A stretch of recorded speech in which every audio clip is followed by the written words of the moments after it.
Hi, Mrs. Clay here. I'm going to read you the story of Curious George, that very curious monkey. It is by H.A. Rey, and he both is the author and the illustrator. There's the title page.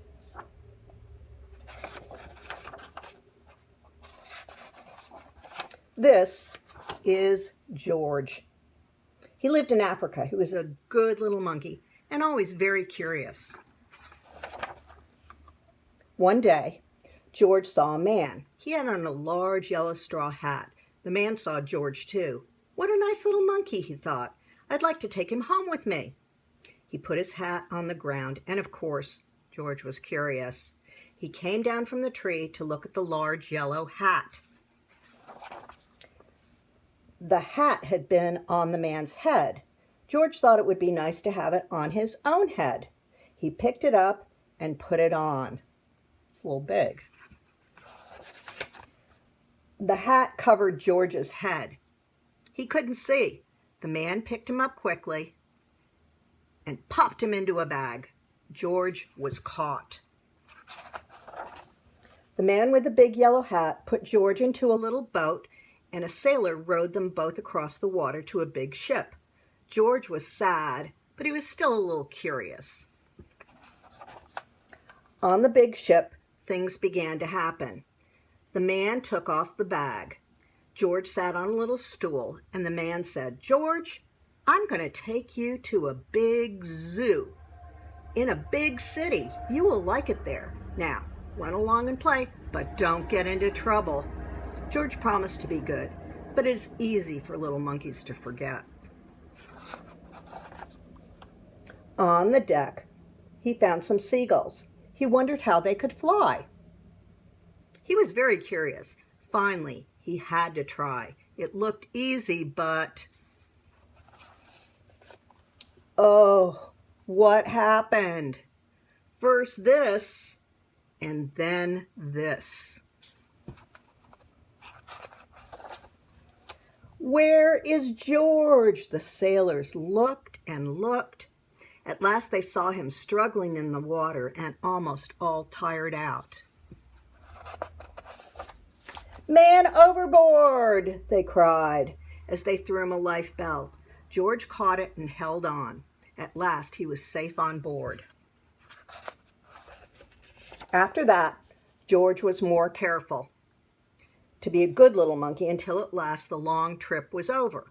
George said goodbye to the kind sailors, and he and the man with the yellow hat walked off the ship and onto the shore and on into the city to the man's house.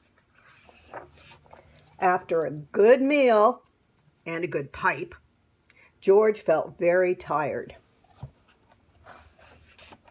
He crawled into bed and fell asleep at once. The next morning, the man telephoned the zoo. George watched him. He was fascinated. Then the man went away. George was curious. He wanted to telephone too. 1, 2, 3, 4, 5, 6, 7. What fun! Ding-a-ling-a-ling! George had telephoned the fire station. The firemen rushed to the telephone. "Hello, hello," they said. But there was no answer. Then they looked for the signal on the big map that showed where the telephone call had come from. They didn't know it was George. They thought it was a real fire. "Hurry, hurry, hurry!" The firemen jumped onto the fire engines and onto the hook and ladders. "Ding dong, ding dong, everyone out of the way. Hurry, hurry, hurry!" The firemen rushed into the house. They opened the door. No fire, only a naughty little monkey. "Oh, catch him," they cried.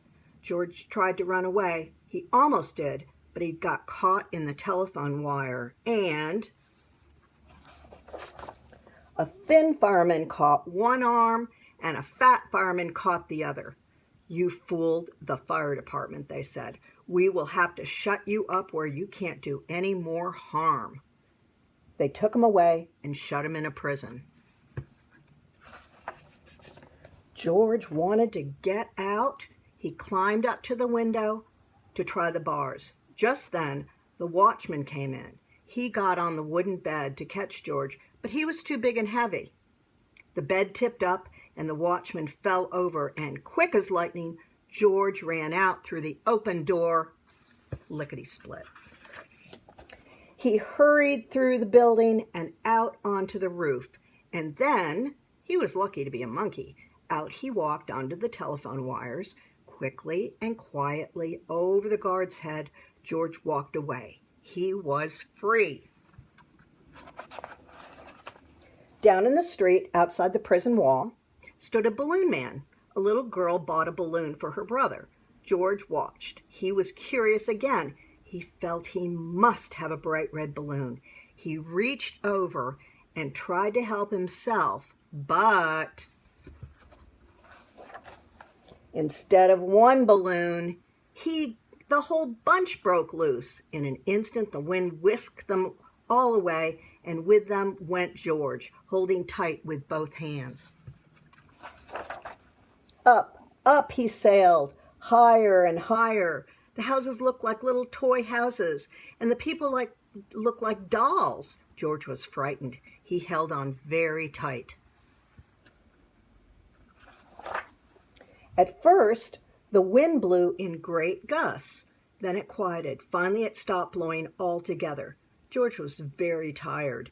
Down, down he went, bump, onto the top of the traffic light. Everyone was surprised. The traffic got all mixed up. George didn't know what to do, and then he heard someone call, "George!"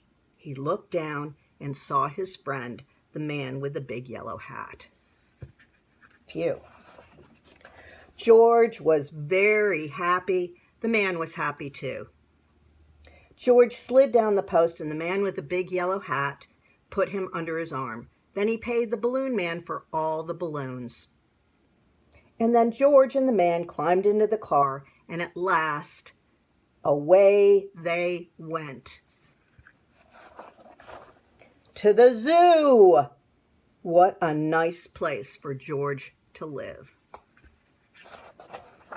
And that is the end. So see you next time. Hope you liked it.